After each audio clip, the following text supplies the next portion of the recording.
Alright, so hello and assalamu alaikum everyone. Sorry for the delay and welcome back to the third episode of our webinar series, Innovation in Aviation. I'm Fatma, joined by Suhaib and Abdullah from my team who will be your host for today.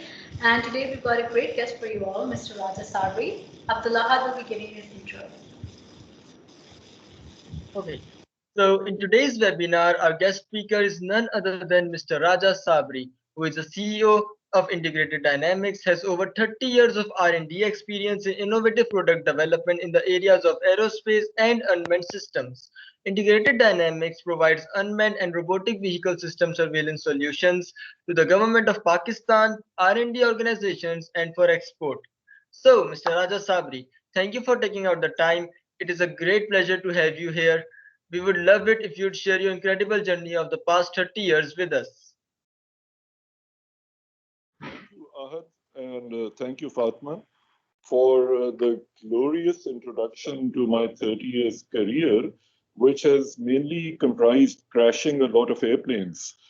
But I suppose I'm somewhat of an expert in crashing, but I'd like to share some of the experiences and how I came into this particular area.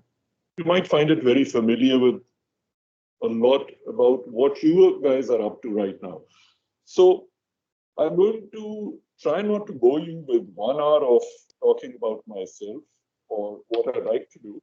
We'll try and keep this short, about 20, 25 minutes. And I'll talk about something which is close to my heart and which is what I'm doing these days. But I think at the same time,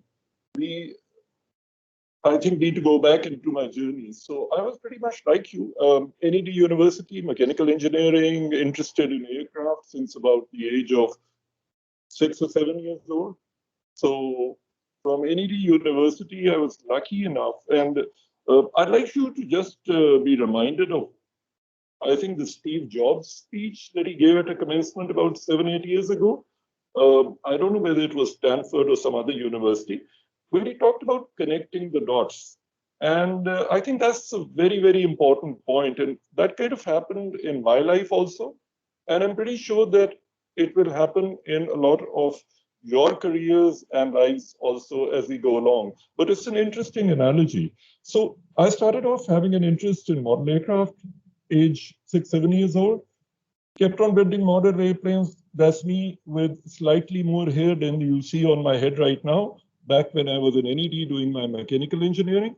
So one thing led to the other. When I was making model aircraft, what happened was that the universities were closed because of political unrest in Pakistan for about 4 years. So for a 4-year degree program, it actually took me about 7.5 years to graduate.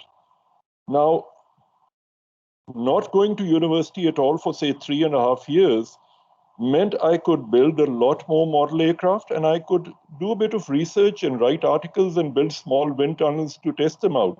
So I wrote a whole bunch of little papers that I sent across to the US and Europe, and they got published in various modeling journals. And I forgot about it completely because the moment I graduated, I was looking for a job, and the only job I could find was in the Sui Gas company as a trainee engineer.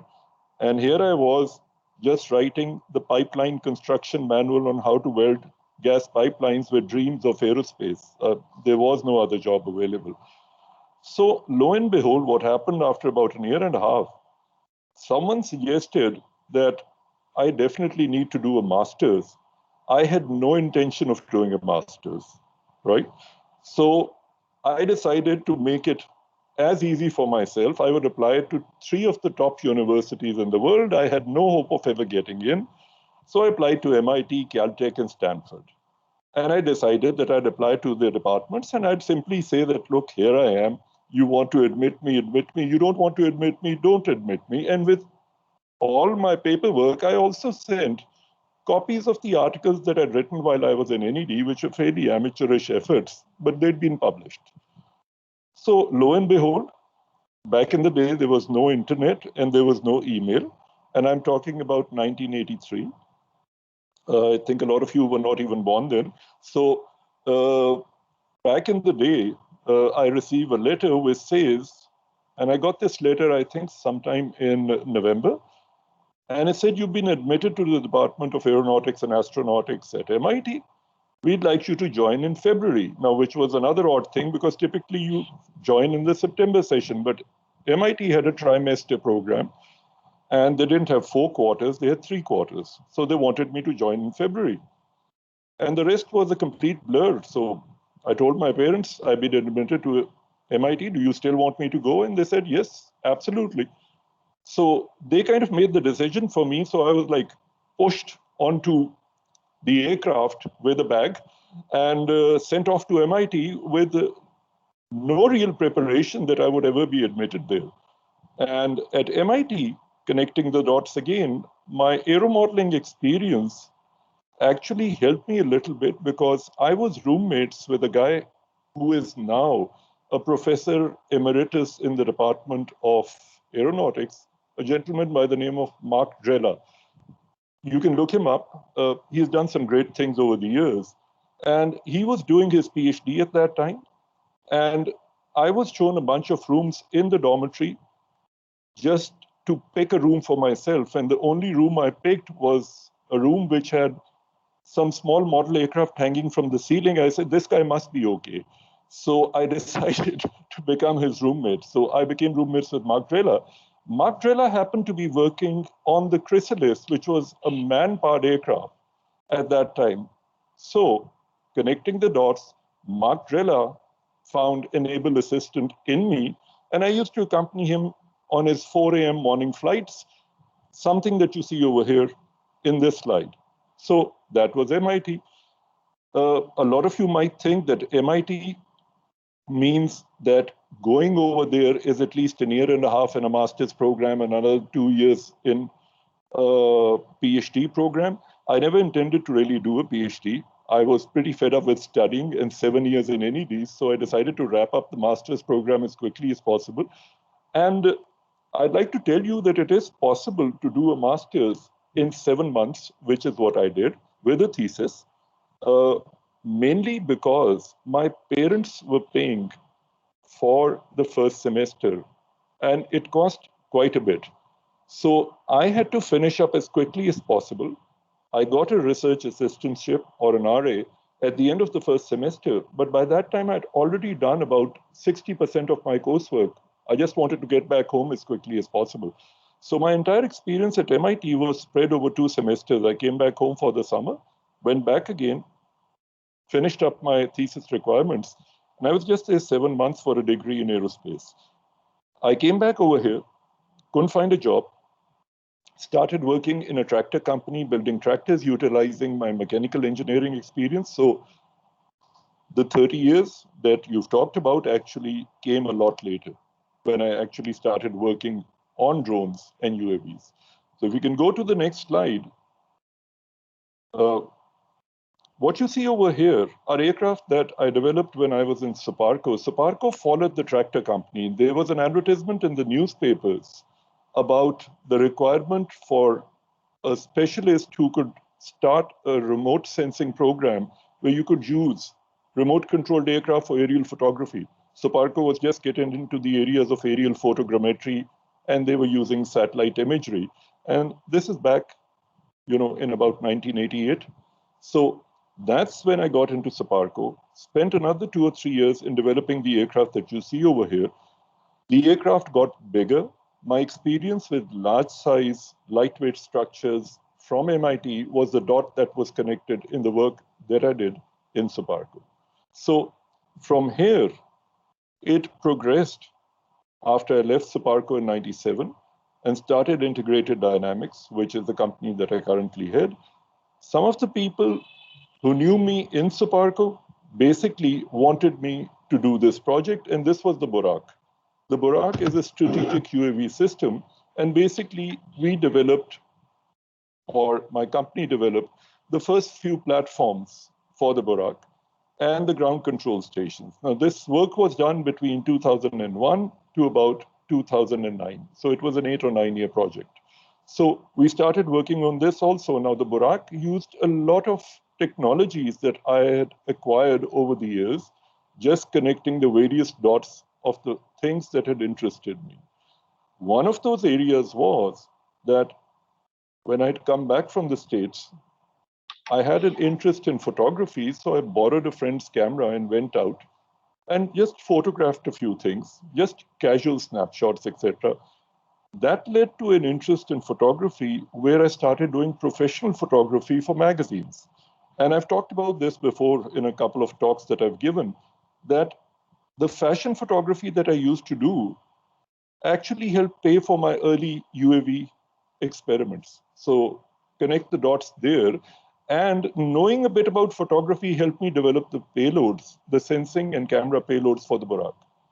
So again, these are how your interests coincide in terms of where you're headed in life. You don't really need much of a plan. You just need a bunch of interests and move forward from there. So what you see on the screen before you are various versions of the Barak that were developed, tested over a period of time, and they were successfully flown. So the end result of all of this was that we acquired as a team big plane experience. And that experience basically was a progression of connecting the dots. The next slide, please. Yeah, from where I started off as an aero modeler to where we progressed through a course of academics into creating products that were pretty much state of the art in terms of where we were 20 years ago.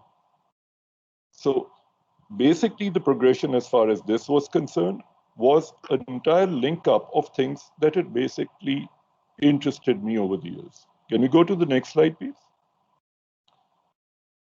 So what was my interest a few years ago? My interest was to make drones or unmanned aerial vehicles fly higher and further than was conventionally being done around the world. The Airbus Zephyr program interested me immensely. They built these large drones. Facebook was working on them. Google was also working on different applications.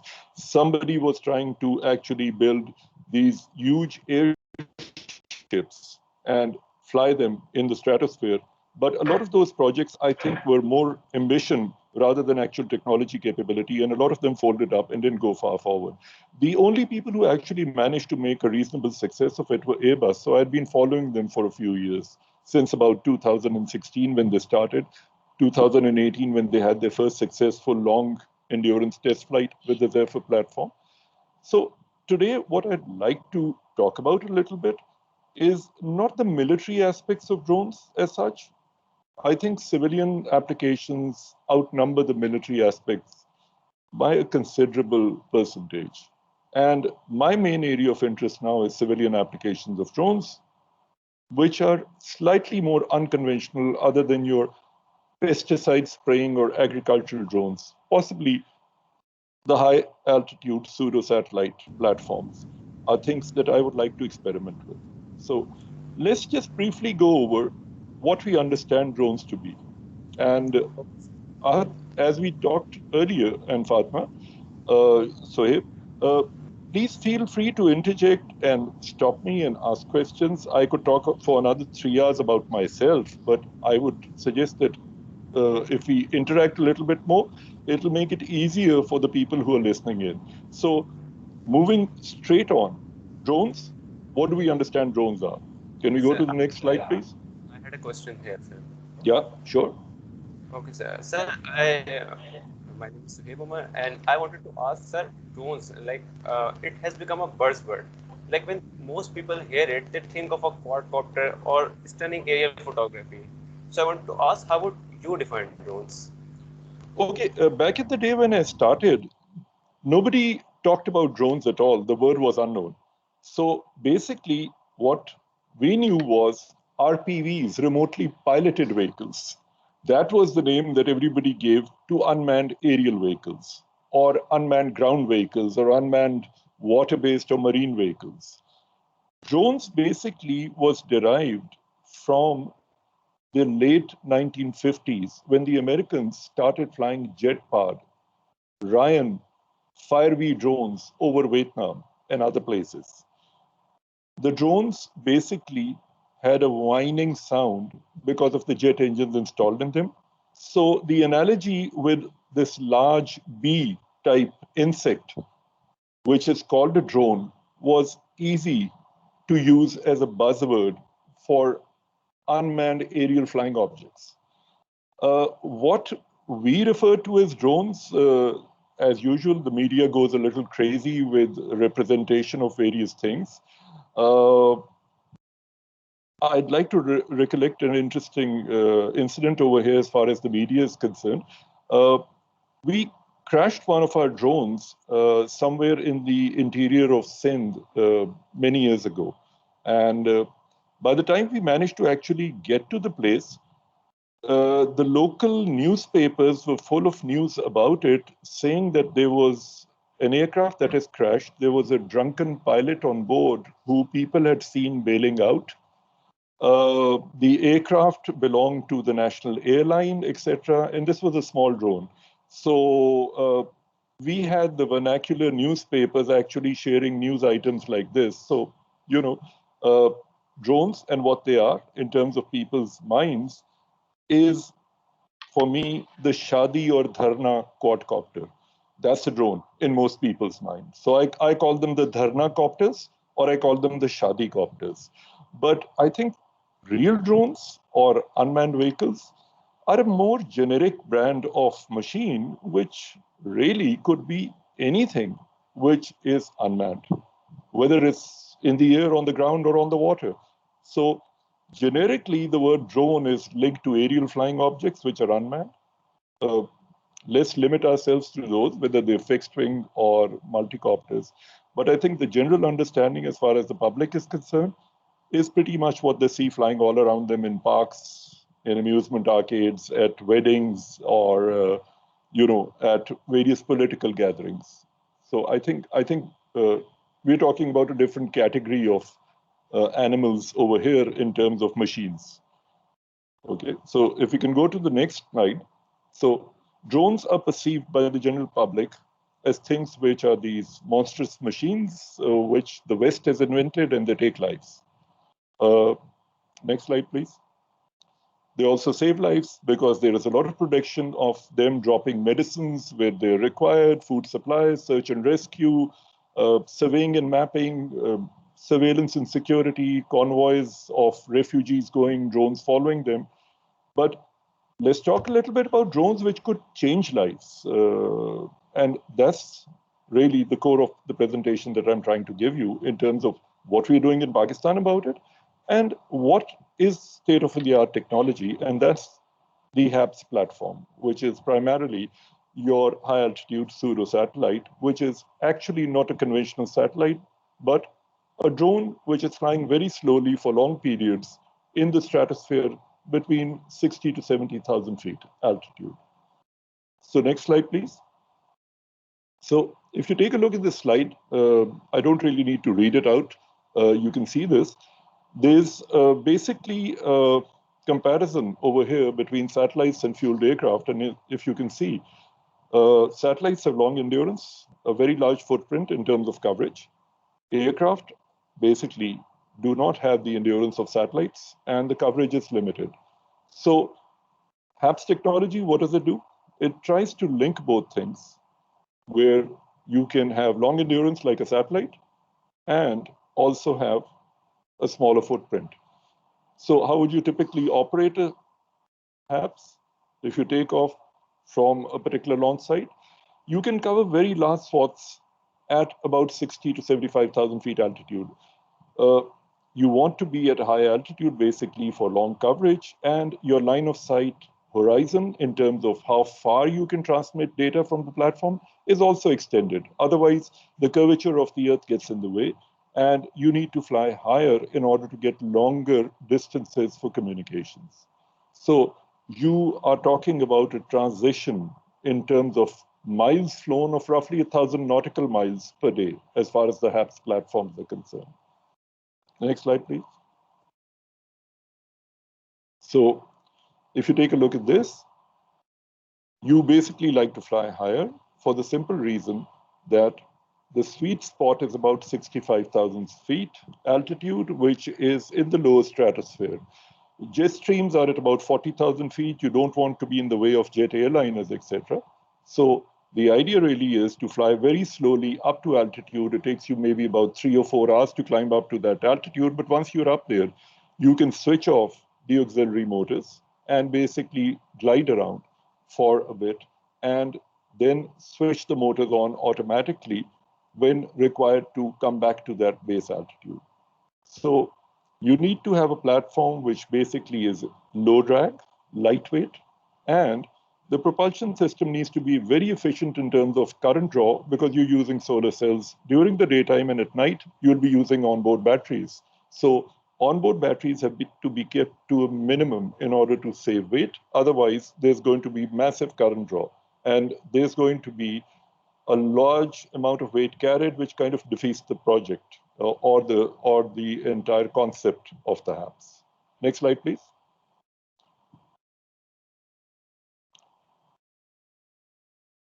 Okay. So you can see what the HAPS does. It can stay up all day. It can stay up all night. And that is why it's a very attractive platform to have in terms of power consumption, in terms of the fact that it's using engines which are not naturally aspirated, which means they don't require oxygen. It's electric motors and batteries which can operate at those kind of altitudes. Next slide, please. The typical payloads that you would carry on HAPS. Now remember, you can't carry a lot of weight. The Airbus Zephyr possibly can carry about 12 kilograms. They're planning some bigger versions. Now, you can carry quite a lot in 12 kilograms if you are already equipped in terms of avionics and your batteries. You can carry quite a bit in terms of payloads. So if you take a look, you could have surveillance payloads, you could have Wi-Fi hotspots. So in a communications denied environment on the ground, you could have a floating mobile phone tower in the sky. So walkie-talkie communications, etc., with handheld units could increase in range to about 300 kilometers if you bounce them off the links or transceivers that are located on the HAPS. So this is why the applications are immense in terms of the fact that you could use it for surveillance, search and rescue missions, environmental monitoring, and a ton of other things. So low-cost platform up in the air without refueling and able to cover wide areas for communication links. The possibilities are endless. Next slide, please. So if you want to take a look at the kind of area that is covered at about 20 kilometers altitude, which is roughly about 60 to 65,000 feet above ground level, you can have something like hundreds of megabits per second being transmitted in an area which is roughly about 400 kilometers diameter. Your electro-optic surveillance, given the focal length of the lenses that you're using on your camera payloads, roughly about 40,000 square kilometers in 12 hours. So it's a considerable amount of coverage which is afforded presently not by unmanned aircraft or drones, as we call them, but only by satellites. So you're linking a satellite which is up in orbit between 400 to 600 kilometers over the surface of the Earth, and a drone which is only 20 kilometers over the surface of the Earth, while the rest of them are flying maybe 1,000 or 2,000 meters above the surface of the Earth. So this is that essential link which is between the satellite, which is here, and the ground level drones, which are here. The HAPS is somewhere in between over there. And I'm not saying the HAPS will restrict themselves to 20 kilometers. They could fly higher, but then getting up there might take a day. They could stay up there. Getting them down might take a day, which kind of defeats the purpose. They need to be down in a few hours. They need to go up in a few hours. And if one drone is going to be down for servicing, there has to be another one that takes its place. So your area footprint is still available. Next slide, please. Okay, so the general concept of operating a HAPS platform is simply this. You look for locations which are reasonably benign in terms of weather conditions. There's good sunlight. Pakistan is ideal for that. Avoid congested air traffic routes. No airline will ever come to Pakistan in the near future. So we're in great shape for developing HAPS.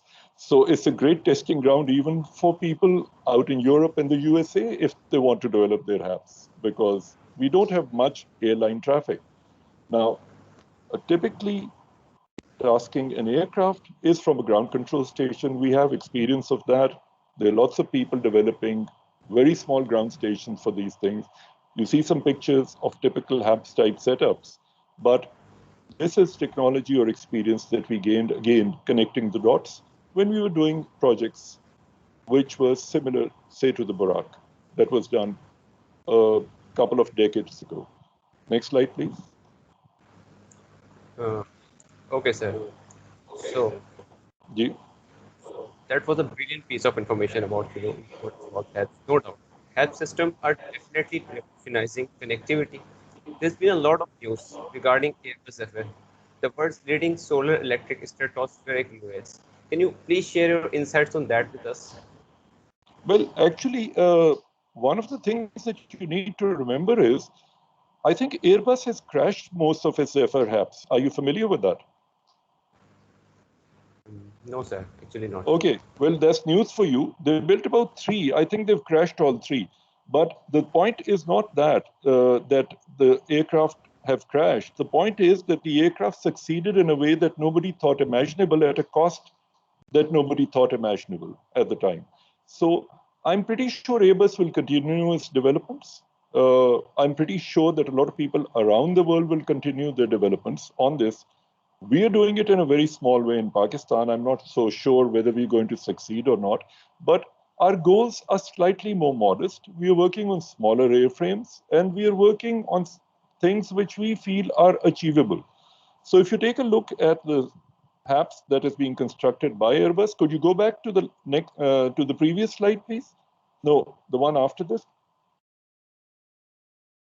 Yeah, if you see the structure is fairly similar to the man-powered aircraft structures that we did many years ago, that I and a bunch of other people who were much more talented than I ever was. I was basically an onlooker, but the experience helped in developing our own HAPS over here.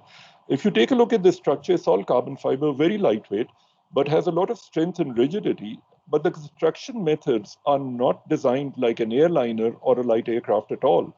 It's not designed to take storms and heavy wing loads, but it is designed to take moderate wind loads and get to an atmospheric sort of band where it is benign to fly. The air is virtually still, and in that particular band, these kind of aircraft can operate uninterrupted for long periods. It's just the climb out to that altitude, going beyond 40,000 feet, and coming down. That is a bit dicey. And a lot of these aircraft have crashed climbing to altitude, never at altitude. So that is something that needs to be addressed in how to get them up there. Maybe another aircraft could carry them to a certain altitude and launch them rather than flying off the ground, because Airbus also tries to fly them off the ground, which is why we are trying to build smaller platforms that could be carried in a light aircraft, taken to an altitude of about 15 to 20,000 feet, released over there so that the first 20,000 feet is covered fairly quickly. So if you take a look, it's fairly low tech in terms of technology. The technology is not very advanced as far as the Airbus Zephyr is concerned, which is why it is immediately doable in terms of developing something similar on a smaller scale. And this is why the actual concept is something which is intriguing. Can you go to the next slide, please?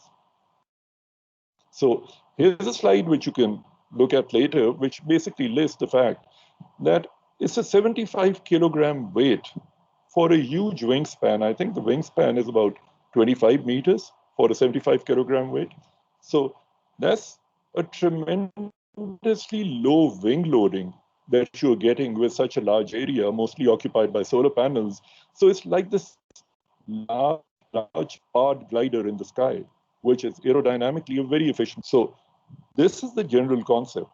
Make a glider large enough with a low enough wing loading to carry a maximum number of solar cells, and it'll stay up there forever, day or night. This is the concept we are trying to chase. Next slide, please. So here's the specs again, which were on the last slide, but slightly simpler, easier to read. So if you can take a look at it, so the weight that they're trying to get at is this. Next slide, please. So the 2018 test flight, which lasted, for example, for about 25 days, which was non-stop, this is the map of that. And basically, it can fly for much longer. It can fly for 3 or 6 months if they want to. They brought it down at about 25 days because I think they didn't have enough flight crews to take duties over there, because you can't keep looking at screens for a whole month, watching things go by. You need plenty of manpower in order to be monitoring this kind of thing. Next slide. So what next? As far as the Zephyr concept is concerned, I think various applications and payloads need to go around. Technology needs to be developed for low cost and high power batteries. Year-round endurance is required. Legislation and approval of flying these things, at least crossing the jet stream where commercial civilian airspace occurs or ends, that little band that you have to climb through in order to get up to altitude and then descend back through it, that little band where civilian airliners and other aircraft fly, legislation and approval is required because it dictates where the HAPS is going to be positioned in terms of its footprint or the conical angle it makes with the ground. But technically speaking, if you looked at a country like Pakistan, maybe 2 or 3 HAPS positioned strategically in various parts would cover your communication links for the entire country. Next slide, please. Yeah, so sir, you mentioned that HAPS technology is being developed in Pakistan. So I'm sure we'd all love more details about that. Okay, sure. Why don't we just play a little film that is included with the presentation on the Zephyr, so people who are participating can get an idea before we start talking about the Pakistani developments? Sure, I'll share that. Just a second.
Okay, so you have a general idea of how it operates. It's basically this large remote control model aircraft. I think a lot of you will be very familiar with this kind of thing.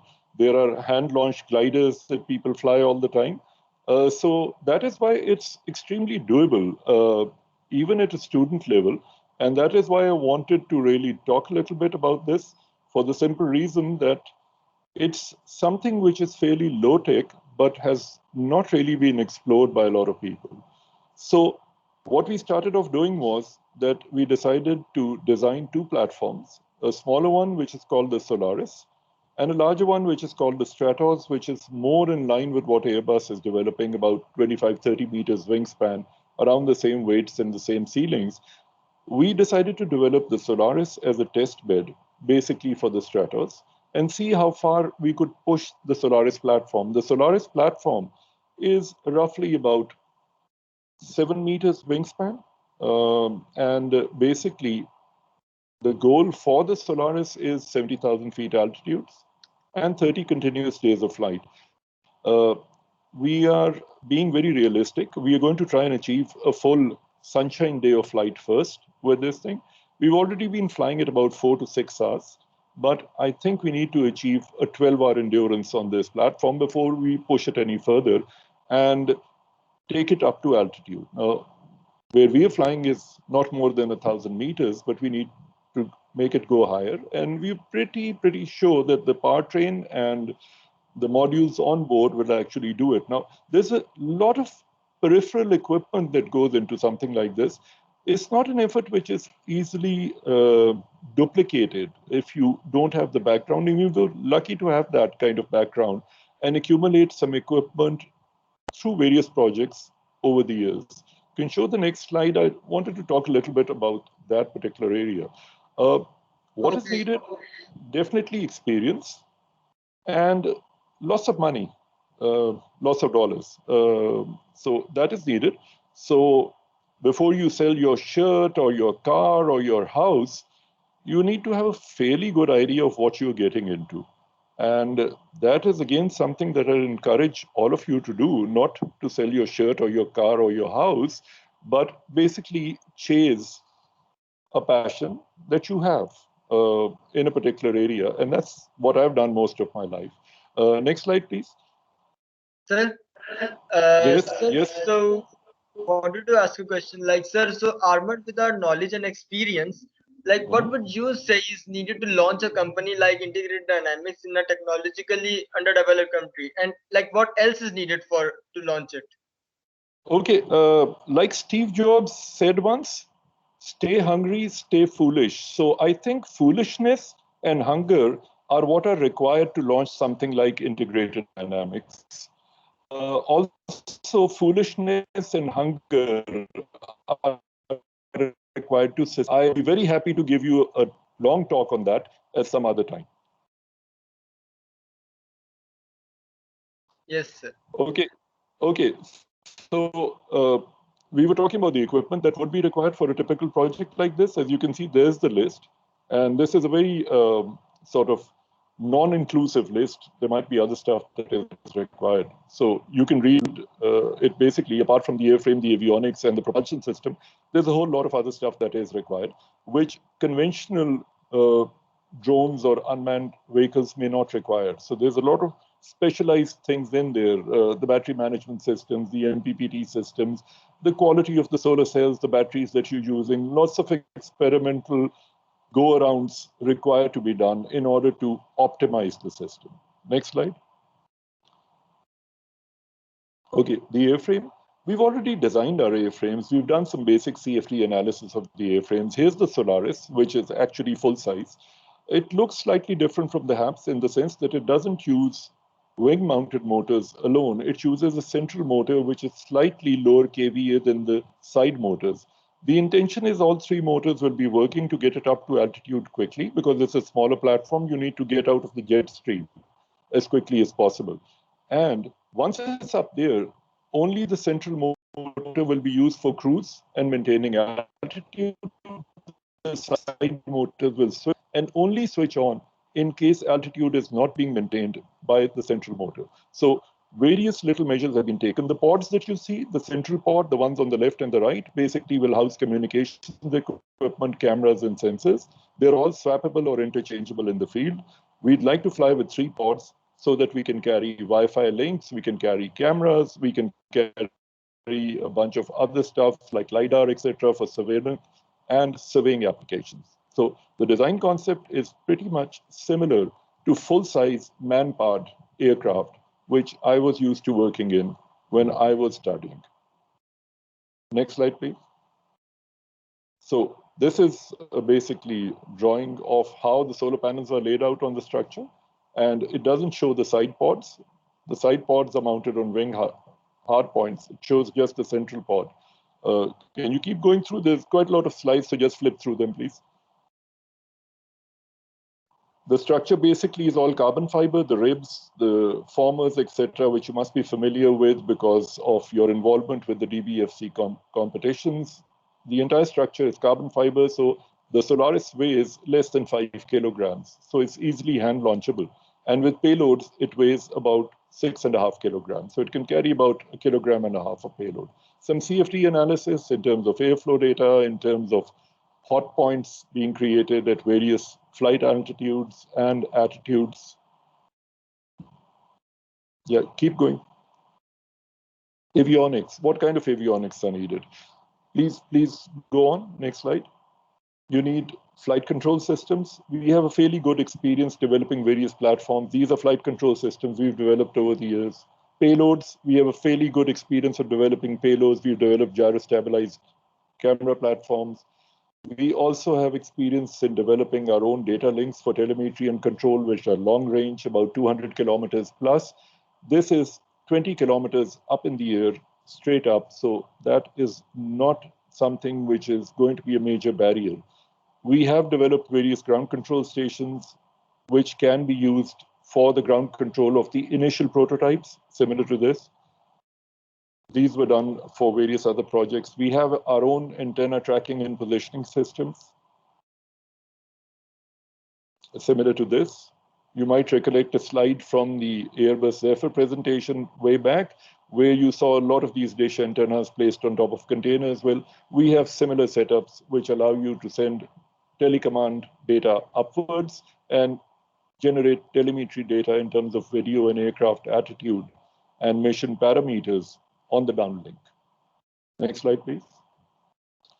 What we don't have, propulsion systems that we actually need for this. We're using hobby-type propulsion systems. Really cut it. We need to modify them completely in order for high-altitude flight.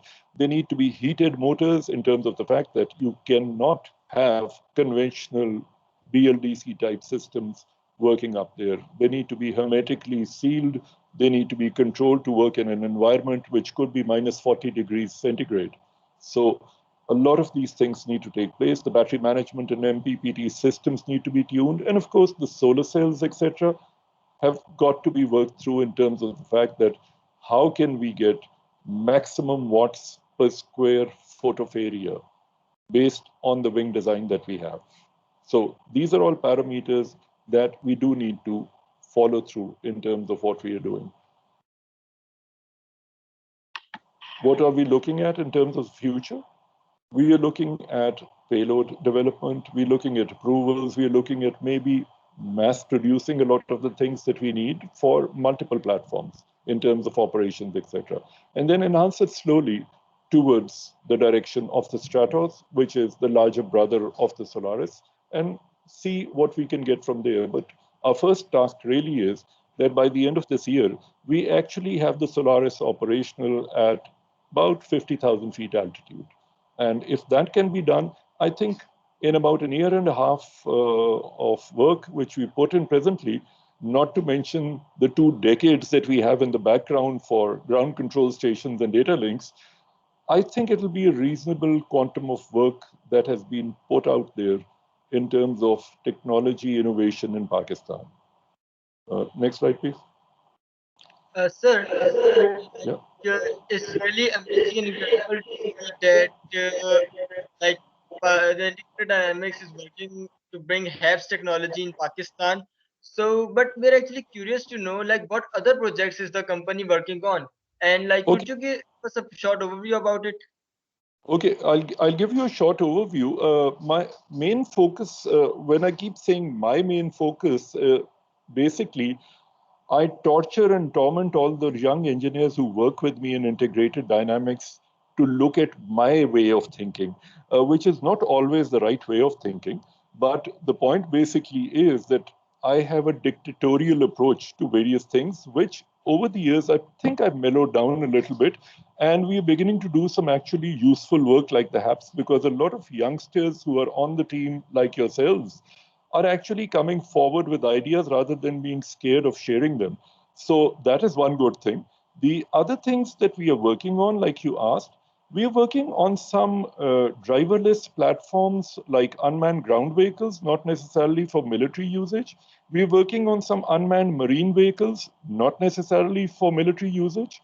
We are working on nano quads or nano drones, which are small and can be used for search and rescue work. So these are the three or four other areas that we are going into in terms of actually developing new products. Of course, we are doing the usual work that all of you are doing in terms of VTOLs and hybrids and all those things also. But the technologies that I just mentioned are probably things which a lot of people are not interested in doing or maybe don't want to get into right now. So if somebody starts making, for example, a big multicopter, they'll put a tank underneath and start using it for agricultural spraying applications. We're really not too interested in doing that. Yes, we can build those, but I'd much rather build drones which could be used for applications which other people are not targeting, but which are required in my mind. And I think one of the premises of starting integrated dynamics was that I was in a government job, picked up my briefcase one day, went home, never to return, simply because I felt that I could have been there for another 20 years and I would still be doing things which would be bureaucratic rather than things that were actually needed in terms of unmanned systems products. And you can only do that if you basically have the freedom to think on your own. It's a major challenge in terms of sustaining yourself, but I was reasonably lucky that I managed to do it for so long. I don't know how much longer we can continue like this because, yes, it does involve selling your house, your car, your shirt, like I mentioned before. So I'm not too sure how long we can continue, but we're going to push on as long as we can.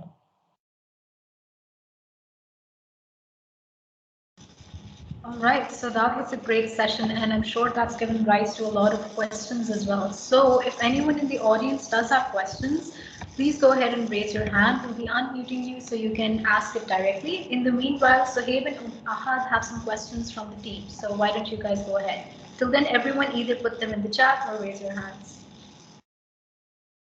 Sir, I have the first question. I really want to ask you. Sir, nowadays UAVs are being used in many sectors like agriculture, aerial mapping, internet connectivity, and etc. But what areas do you think are still unexplored in which UAVs and drones can play a major role?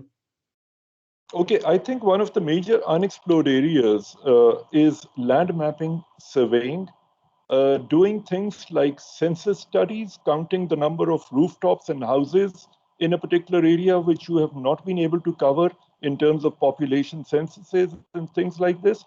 Mining, geophysics, these are the kind of areas which for a country like Pakistan are completely untapped, and UAVs can add that cutting edge. And I'd like to remind everyone that despite our enthusiasm for unmanned things, please remember that UAVs just bridge a gap between actual full-size aircraft and model aircraft. You cannot replace one with the other. The steps are all there, and they need to be taken one at a time. One day, maybe full-size aircraft will be replaced with completely unpiloted vehicles, which are unmanned also. Or you could be sitting in an unmanned vehicle which doesn't have a pilot, like an air taxi and things like this. But I still feel that the essential human element will remain even in UAV development, and it does not sort of supersede conventional aircraft. I think development in that area will continue also. So think of it as bridging the gaps. Again, the dots need to be connected over here. And I think it's important to look at UAVs or other types of unmanned vehicles the same way. Okay, sir. So the next question was from my side. Sir, this is the question that I really wanted to ask from you.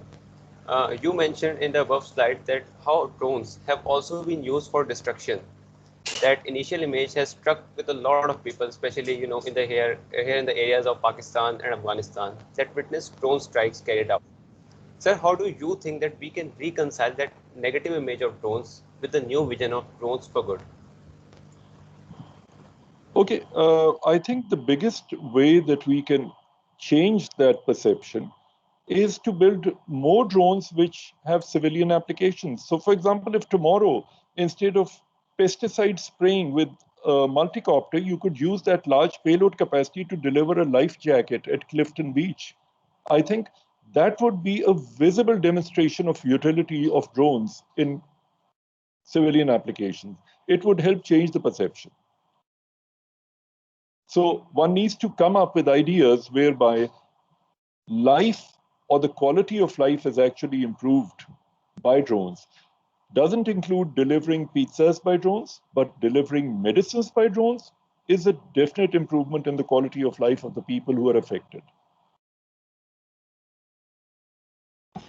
Okay, so we've got Arham who wants to ask a question. Yes, sure. I have a bunch of questions on chat also, Fatma, which I will answer after Aram. Aram, please go ahead, and I'll respond to some of the questions on the chat. Okay, Assalamualaikum, sir. I have two questions basically. First question is that while starting an aviation-related company in Pakistan, did you face any kind of hurdles while dealing with Civil Aviation Authority and in dealing with the legalization and registrations? And the second question is, what if some company is planning to start manufacturing manned aircraft in Pakistan like Cessna 172 or 152? What advice would you give to such a startup or a company?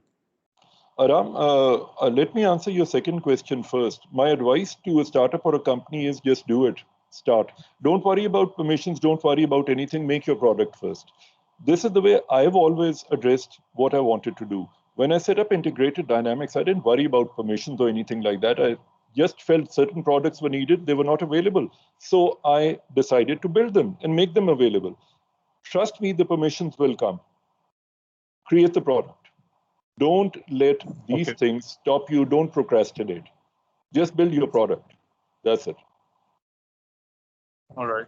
Okay, can I go quickly now to some of the questions on chat? Fatma, is it okay? Yeah, sure. If you can read them out yourself, or would you like me to read them out? No, I will. I'm responding to Mohammed Haris, who's saying that he's going to shoot down the HAPS with a rocket and a missile and bring it down and show everyone that it's useless. Haris, you can shoot anything down. They shot, if you remember, Gary Pars down, and he was in a U-2, flying at about close to 100,000 feet. He was in the upper stratosphere, and the Russians brought him down. But what they did was they actually planted a radar transponder on his aircraft the night before he was actually on that mission. And that helped them track him in terms of surface-to-air missiles. Now, barring all of that, remember that the HAPS is basically all composite. It's like a see-through plastic aircraft. Not many radars are going to pick it up. Yes, you can still shoot it down. But please tell me, an aircraft which is transitioning 1,000 nautical miles per day, very difficult to find in the air. It's like a needle in a haystack in that wide open sky on top of you. So not that easy, not that easy. But if somebody decides to do something about it, they probably can. Okay, I hope that's answered your question. Rashid, who will be the end user of the Solaris and Stratos? I think possibly only integrated dynamics, because if we don't build it, then it will just keep sitting over here and be demonstrated to students. So we're going to build the Solaris and demonstrate it to people who might be interested, government agencies or the private sector, in large area land mapping and surveying applications, in keeping communication links alive in a communications denied environment if there's a disaster or an earthquake. We are already thinking of applications like this for demonstration capability of the Solaris. The Stratos is going to follow the Solaris and depend on the success of the Solaris. So I hope that answers that question in terms of end users. Bilal Nadeem Amin, according to the Integrated Dynamics website, the company provides a line of accessories. It was said that the company lacks said systems to pursue HAPS. My question is, what is the difference? Okay, the battery management systems we are talking about, Bilal, are meant for conventional UAVs. You're talking about a completely different set of batteries for this. You're talking about a completely different set of management systems in terms of power point tracking for solar cells. The technology is completely different to conventional battery management systems. There's some overlaps, but the technology is completely different. We haven't done that kind of testing. We don't have the kind of equipment that is required to do that testing. We are trying to innovate and build the test jigs, fixtures, and equipment ourselves, which is why this particular area, which is hugely important, is the entire power system of the Solaris, is something which may delay progress. Okay, next question. Your next question is, since lithium-ion batteries are costly and something that the company is finding difficult to procure, what kind of batteries are currently being used for the HAPS project and why? Lithium-ion batteries are being used for the HAPS project currently. And the reason is because lithium sulfur batteries, which are a more advanced technology, are currently cost prohibitive for us to get. They're not that expensive, but we've spent a lot of money on developing the platform, and every little bit of money that we have, it's a completely internally funded project. There is no external input. So we try and put our bits and pieces together. Whenever we have a bit of money left over from another project, we put it into the Solaris. We've been working on this since about June 2019. It's now June 2021. So 2 years of work, we have the aircraft, we have flown it, the design seems to be sound, the batteries are working. We are going to do one goal at a time and see where we get from there. Okay. One more question is Muhammad Haris. Okay, thank you, Muhammad Haris. Rashad, your opinion regarding future of drone swarms, both military and civilian applications.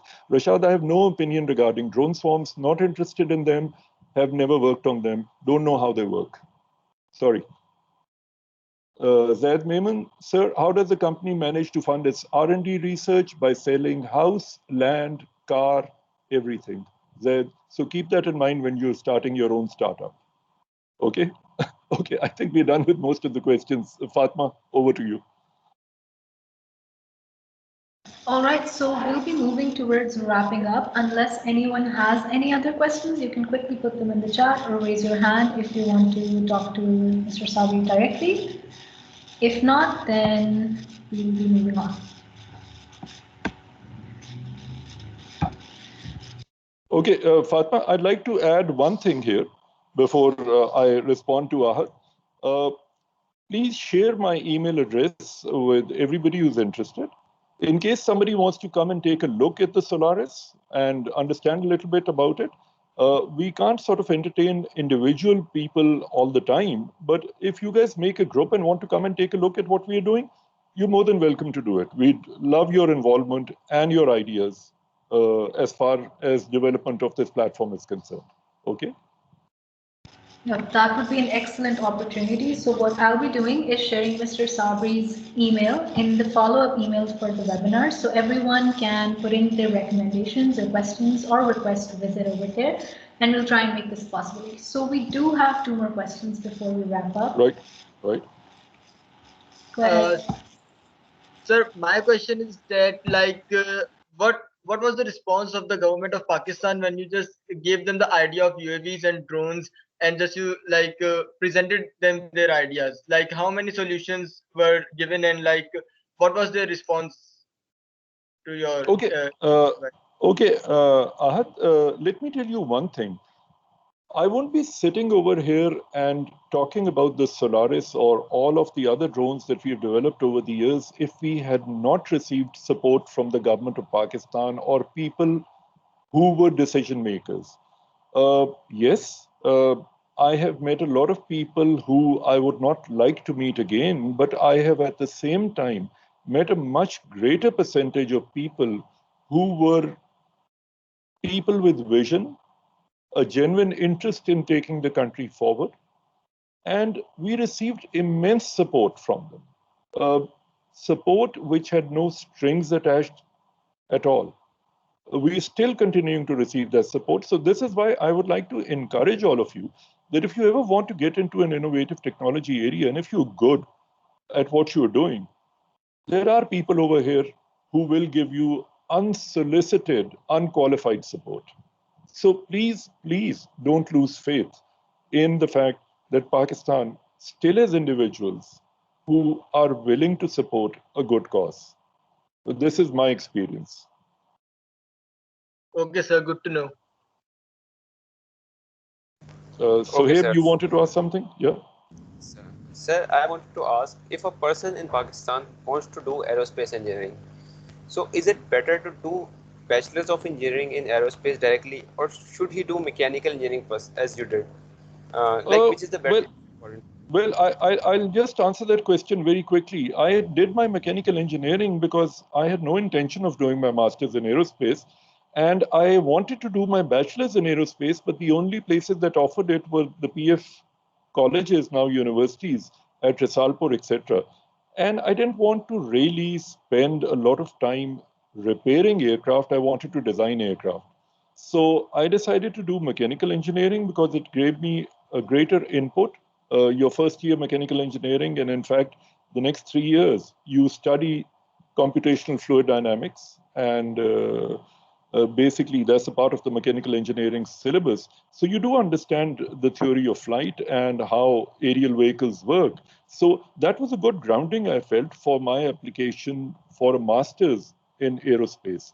And the fact that I was accepted should, in fact, encourage you that if you take up an engineering discipline that is mainly connected with mechanical engineering, it gives you a slightly more holistic view of taking a number of different fields at a master's or PhD level.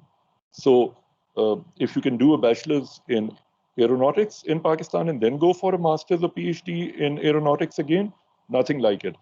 If you can't, then mechanical engineering and then going for a master's. Thank you so much, sir. Okay, I have one final question from Gopal Prakash on the chat. What percentage of the power consumed on flight is produced through solar cells? Gopal, 100% during daytime hours, slowly peters out after about 3 p.m. to 40%, then keeps going down, so that at about 5 p.m., you are more or less on batteries completely. So from 5 in the evening to about 8 a.m. the next morning, you're only on batteries. All right, those are all the questions. Then we'll just quickly wrap this up. So, Mr. Sabri, thank you so much for coming in and taking out the time. This has been quite an enlightening and insightful session. I hope everyone got something to learn and they've also had their curiosity sparked. So this is it for NUST Airworks Innovation and Aviation webinars. We will hopefully be continuing in the summer. Till then, this is Team NUST Airworks signing off, and goodbye and Allah Hafiz. Thank you very much. Allah Hafiz.